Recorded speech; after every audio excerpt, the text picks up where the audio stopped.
Em poucas palavras, um oferecimento da Primeira Igreja Presbiteriana do Recife, numa abordagem direta sobre o mundo, a vida e a sociedade à luz da Palavra de Deus, com o pastor Augustus Nicodemos.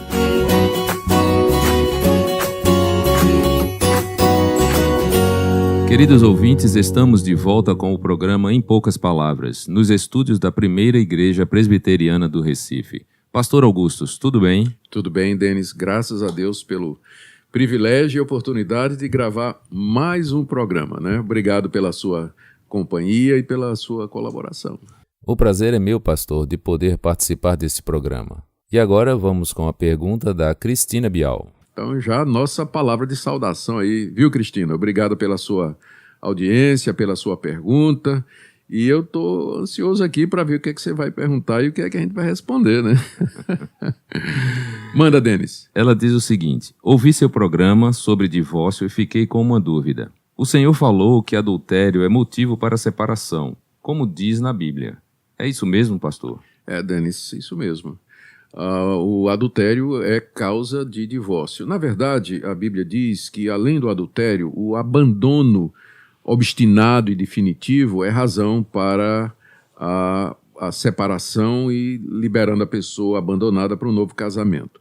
Dentro do pensamento da Igreja Presbiteriana, baseado na confissão de fé da nossa igreja, que é a confissão de fé de Westminster, que nós entendemos uma interpretação correta do que diz a Escritura, só existem essas duas causas para o divórcio. Primeiro, quando há adultério e que não há arrependimento ou não há possibilidade de reparo, de conserto.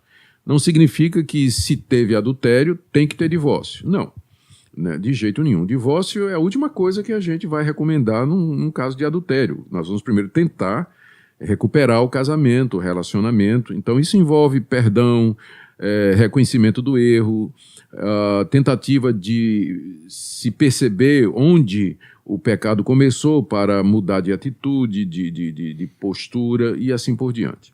Então, no caso, a pessoa que foi traída, ela está livre para cometer um novo, para participar, para se engajar no novo casamento, né? Para ter um novo casamento. Isso está baseado no que Jesus ensinou lá em Mateus 19, quando os fariseus, tentando, perguntaram para ele se o homem podia deixar sua mulher por qualquer motivo, né? E Jesus, a princípio, disse que Deus os havia feito homem e mulher, e aquilo que Deus uniu, que o homem nos separe. E aí os fariseus lembram que Moisés tinha falado em dar carta de divórcio. Mas aí Jesus disse que aquilo foi por conta da dureza do coração. Mas que se alguém se separar da sua mulher, não sendo por causa de relações sexuais ilícitas, que no caso seria o adultério, se casar com outra, comete adultério, e é repudiada se casar, comete adultério. Então, nós reconhecemos que o adultério, ele não perdoado, não resolvido, não tratado, ele é causa para a separação, ficando a parte inocente, né, por assim dizer, livre para o novo casamento. E a segunda situação é o abandono, como o apóstolo Paulo ensina na primeira carta aos Coríntios, capítulo 7, que se uma irmã é casada com um descrente e o descrente quer ficar, então não deixe o marido. Da mesma forma, um homem crente casado com uma mulher descrente, se a mulher descrente quer ficar, continuar no casamento, ele não deve deixá-la. Aí Paulo diz, mas se o descrente quiser se apartar, que se aparte. Nesse caso, nem o irmão, nem a irmã está sujeito à servidão. Deus nos chamou à paz, donde a gente entende que o apóstolo Paulo está dando mais uma razão pela qual o divórcio pode ser obtido, ou seja, quando uma das partes obstinadamente, inflexivelmente, sem qualquer possibilidade de persuasão, abandona o lar. Então, a nossa ouvinte, ela está correta, né? A Bíblia ensina realmente que o adultério pode ser causa de divórcio. A Cristina pergunta ainda o seguinte, pastor: o que o senhor diz de uma esposa que vive apanhando de um marido que não trabalha, onde ela é a provedora do lar? Se ela está cansada de apanhar ou de trabalhar e ser humilhada pelo marido, é motivo para divórcio? Já que tentou de tudo, o que o senhor diz sobre isso? Nossa, que situação, né? Primeiro, casada com um marido que não quer trabalhar, né? Deve ter muito disso por aí, viu, Denis? Hoje em dia, com a masculinidade em baixa, né? Muito homem folgado que fica dependendo da esposa, abusando dessas prerrogativas, né? É lamentável isso aí. E mais ainda com esse agravante, né? De que ele espanca a esposa, ele bate na esposa, humilha verbalmente, né? Porque não é só o espancamento físico, né? Espancamento, mas é também a agressão física, com palavras, verbal, né? Hostilidade, chamar de nome, denegrir a pessoa. A pergunta da Cristina é se isso é causa para divórcio, não é isso? Eu acredito que sim, viu, Cristina? Eu acredito que sim. Por quê?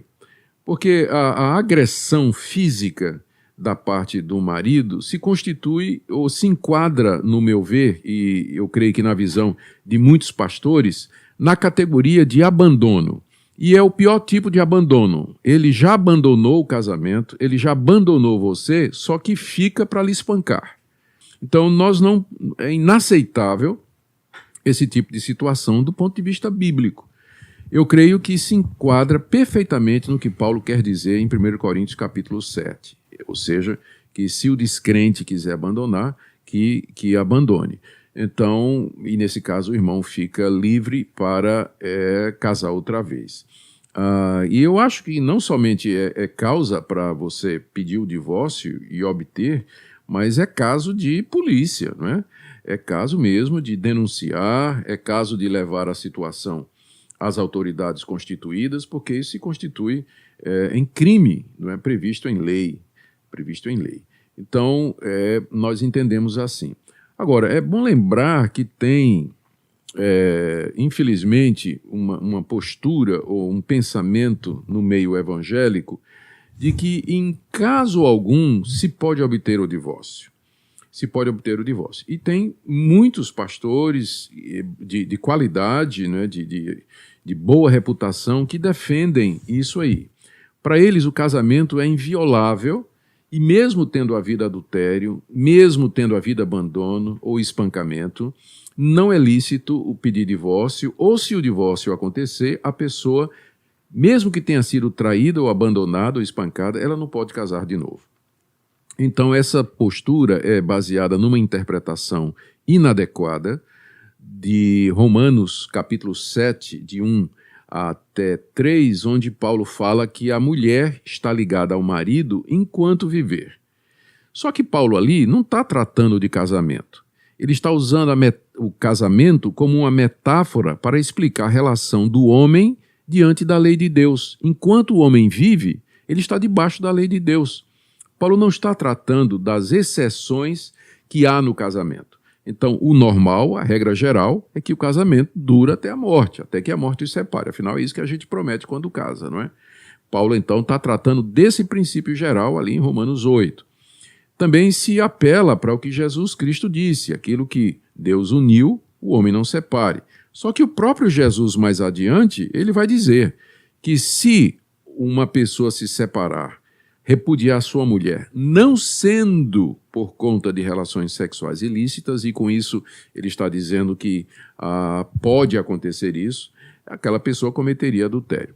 O que eu acho lamentável, Denis, é que às vezes nós colocamos um jugo mais pesado nas pessoas do que a própria Bíblia coloca. Então, o próprio Jesus falou da dureza dos nossos corações. Nós vivemos numa sociedade caída, a humanidade está corrompida e manchada pelo pecado, não é uma situação ideal.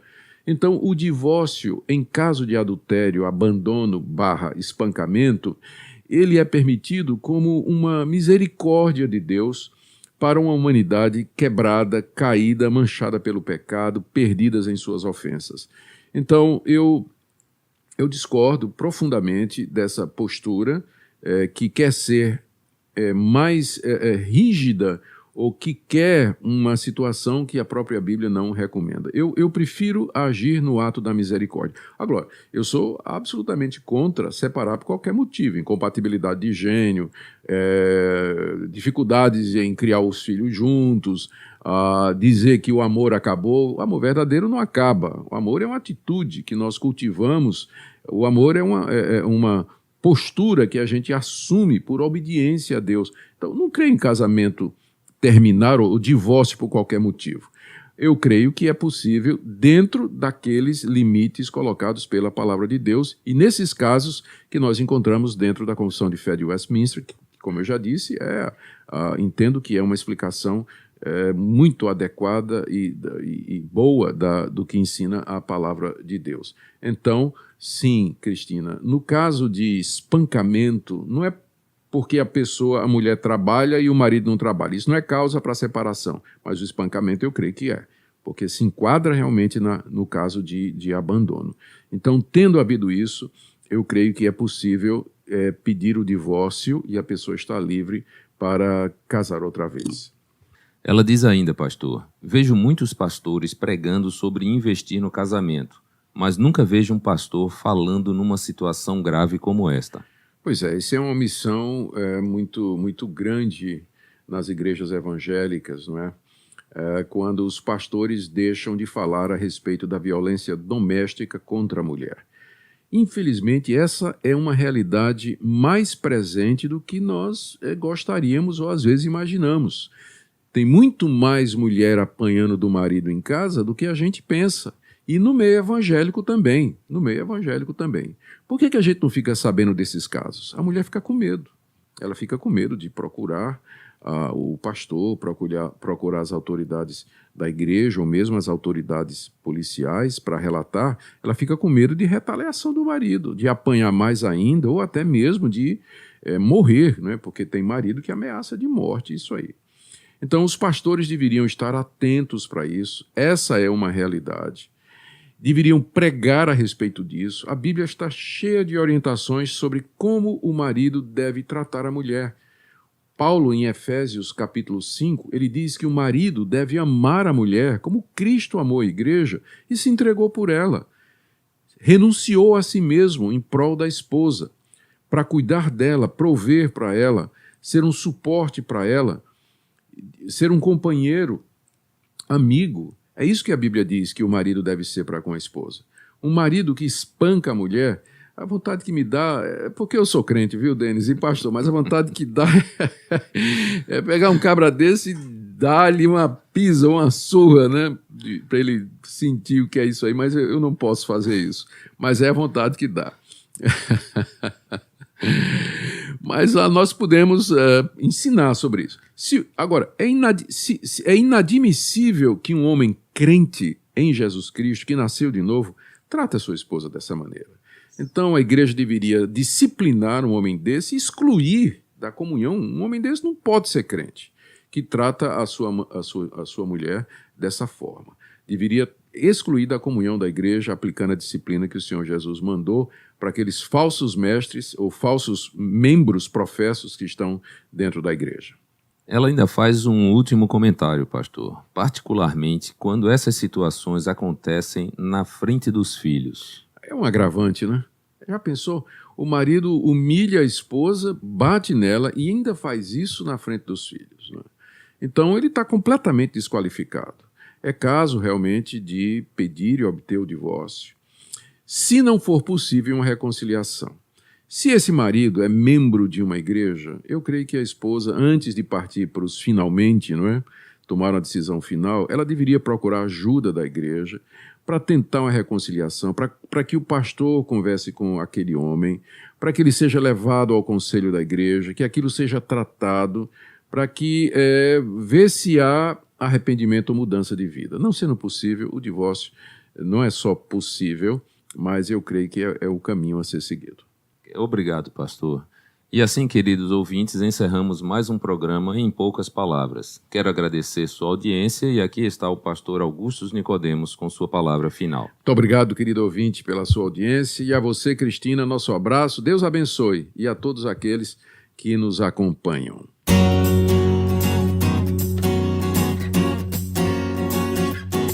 Você acabou de assistir Em Poucas Palavras, um programa da Primeira Igreja Presbiteriana do Recife. Visite-nos à Rua das Crioulas, número 120 Graças, Recife, Pernambuco. Site www.primeiraigreja.org.br. E-mail empoucaspalavras@primeiraigreja.org.br.